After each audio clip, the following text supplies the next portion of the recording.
ये सुनते हैं एक छोटी सी कहानी। ये कहानी तीन दोस्तों की है जो गांव से होते हुए पैदल नए राह के लिए निकल रहे थे।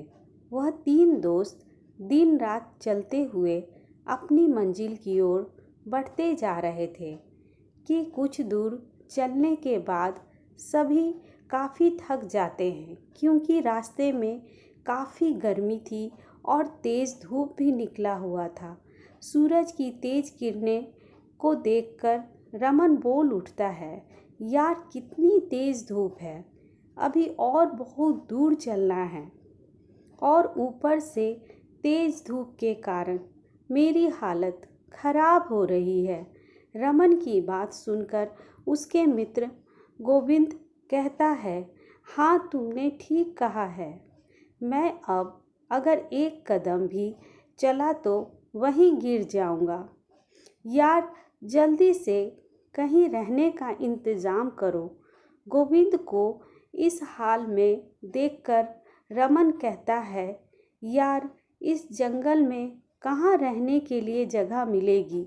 रमन, गोविंद और आदित्य इन तीनों दोस्त पैदल चलते जा रहे थे।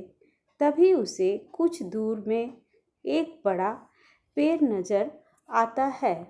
पेड़ को देखकर तीनों दोस्त जैसे तैसे चलते हुए पेड़ तक पहुँचते हैं और पेड़ तक पहुँचते ही सभी चैन की सांस लेने लगते हैं और वहीं पर बैठकर आराम करने लगते हैं। और तीनों दोस्त आपस में कहते हैं, यहाँ कितनी ठंडक है, कितना आराम भी है। दोस्तों और कुछ देर यहीं आराम किया जाए। अब हम लोगों को 2-3 घंटे आराम करने के बाद ही चला जाएगा। आराम करते करते वहीं सो जाते हैं। सुबह से शाम हो जाती है और सभी वहीं सोए रहते हैं। थोड़ी देर बाद रमन उठता है और सभी को उठाता है। अंगड़ाई लेते हुए आदित्य कहता है, यार थोड़ी देर और सोने दो, काफ़ी आनंद आ रहा है। रमन तभी आदित्य को कहता है, नहीं यार जल्दी से उठो, हमें अब अपने राह से निकलना है और गोविंद को उठाओ जल्दी। तभी रमन की बातें सुनकर वह उठ जाता है और गोविंद को भी उठाता है। तीनों दोस्त उठते हैं और फिर से सफ़र में चलने के लिए निकलते हैं। काफ़ी रात हो चुकी थी। आदित्य को एक गुफा दिखता है। आदित्य गुफा देखकर कहता है, सभी लोग वहाँ देखो, गुफा है।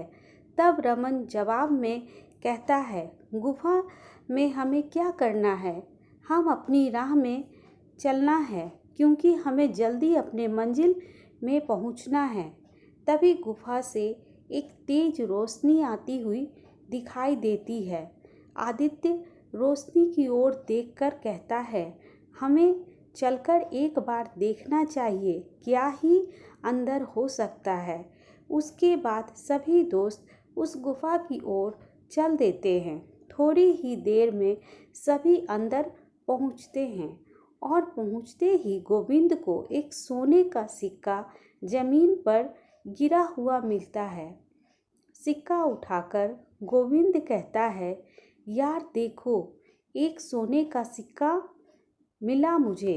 सभी देखकर कहते हैं, अरे हाँ यार, यह तो सच में एक सोने का सिक्का है। गोविंद कहता है, इसका मतलब अंदर गुफा में ढेर सारे खजाने होंगे और वहाँ सारा खजाना हमारा हो सकता है, हमें अंदर जाना चाहिए।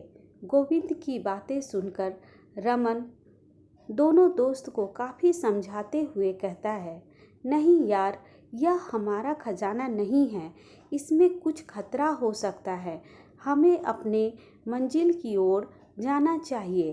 पर उसके दोस्त नहीं समझते हैं, उसे डरपोक कहकर गुफा से जाने को कहते हैं और रमन को मजबूरन अपने दोस्तों के साथ अंदर जाना पड़ता है। जैसे ही तीनों दोस्त अंदर गुफा में जाते हैं। सबकी नज़र दरवाजे पर पड़ी। वहाँ 3 बड़े दरवाजे थे और तीनों दरवाज़ों में काफ़ी चमक रहा था। दरवाजे को देखकर आदित्य कहता है, देखो, इन दरवाज़ों के अंदर ही खजाना छुपा हुआ है। मगर वहाँ दरवाजे में कुछ लिखा हुआ है। तभी गोविंद कहता है, हाँ यार, क्या लिखा है? मुझे तो कुछ लिखा हुआ दिख रहा है, पर मुझे समझ नहीं आ रहा। अब क्योंकि आदित्य और गोविंद को भाषा समझ नहीं आ रही थी, पर रमन को वह भाषा तुरंत समझ में आ जाता है और लिखा हुआ देखकर कहता है, मुझे पढ़ना आता है। तभी रमन के दोस्त कहते हैं, तुम इसे पढ़कर बताना क्या लिखा हुआ है। तो रमन पढ़कर बताता है, यह 3 जादुई दरवाजे हैं।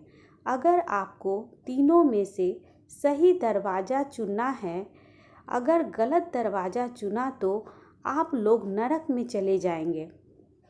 रमन की बातें सुनकर गोविंद कहता है, यार तू हमें डरा रहा है। और रमन की बात को नहीं मानते हैं। और अचानक पहला जादुई दरवाजे से आवाज़ आती है। ऊंची आवाज़ में कहता है, मेरे पास आओ, मेरे पास ढेर सारा खजाना है। और फिर दूसरा दरवाजे से आवाज़ आती है, मेरे पास आओ, यहाँ है खजाना। दरवाजे को बोलता हुआ देखकर तीनों दोस्त डर जाते हैं और डर से रमन कहता है, यार तुम बहुत डरपोक हो, शांत रहो।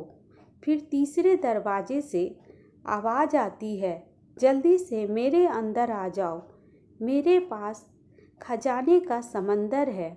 रमन फिर से कहता है, यार यहाँ खतरा है, अगर गलत दरवाजे में गए तो नर्क में चले जाओगे।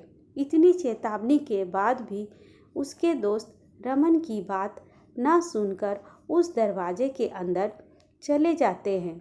रमन बाहर चला जाता है और दोनों दोस्त अंदर ही रहते हैं। रमन सबका बाहर इंतज़ार करता है। थोड़ी ही देर बाद गुफा में अचानक तेज रोशनी आती है, फिर तुरंत दरवाज़ा बंद हो जाता है।